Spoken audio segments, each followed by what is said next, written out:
Walay kabutangan na ang gibati nga kalipay sa mga ginikanan ug magtutudlo sa Barangay Cuevas, Trinto, Agusan del Sur.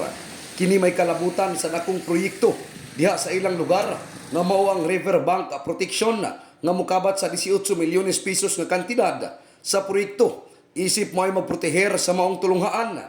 Kahinumduman nga nagungaw na sa Bahayan River ang maong tulunghaan diha sa maong barangay. Di ninahinay na nga nakankan og tubig tungod sa pagbaha.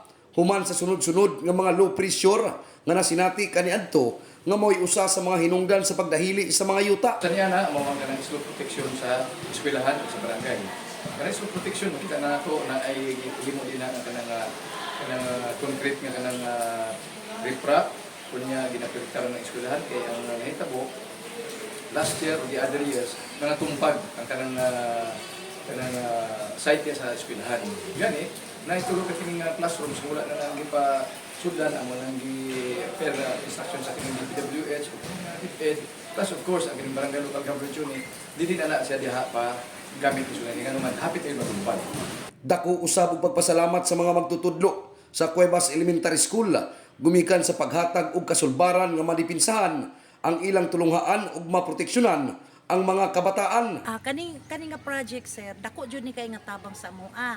Kay kung wala ni kaning among duha ka building na anod na ni siya. Actually sa una didto pa gyud ni ang amo ang area dapita. Nya pag-abot na ko diri sa unang murag tuwa pa mi sa tunga. Nya kato sige sa siging baha, mao na lang ni ang nabilin. So nagpasalamat mi nga niabot ni nga project kay kaning among building o kaning among stage wala madala sa baha. Ni paabot usab og dako nga pagpasalamat ang mga ginikanan tungod sa maong proyekto nga mao'y nakapahupay sa ilang kakulba ngadto na sa ilang mga anak human nga natapos sa hingpit ang maong proyekto nga nakahatag og dipinsa sa mga kabataan.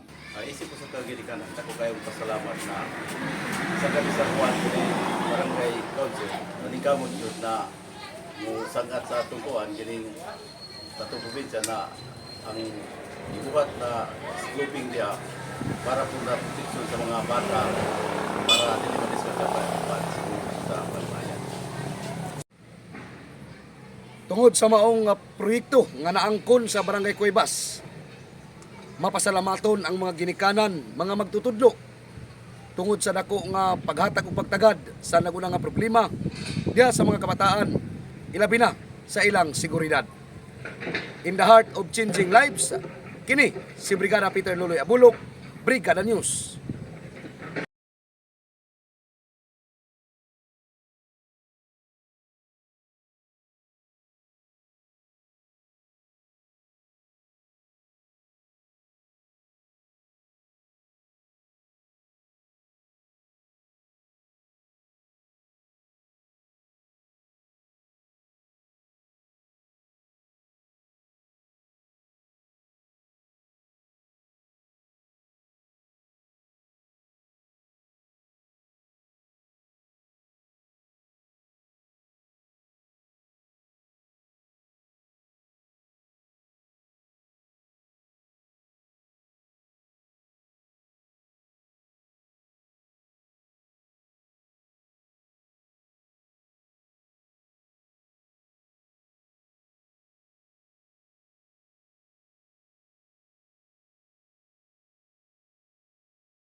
Human sa maong reklamo, dali nga nagtinabangay ang mga opisyal sa maong barangay lakip ang nanag-iya sa kwari aron nga pag-aayuhon ang maong dalan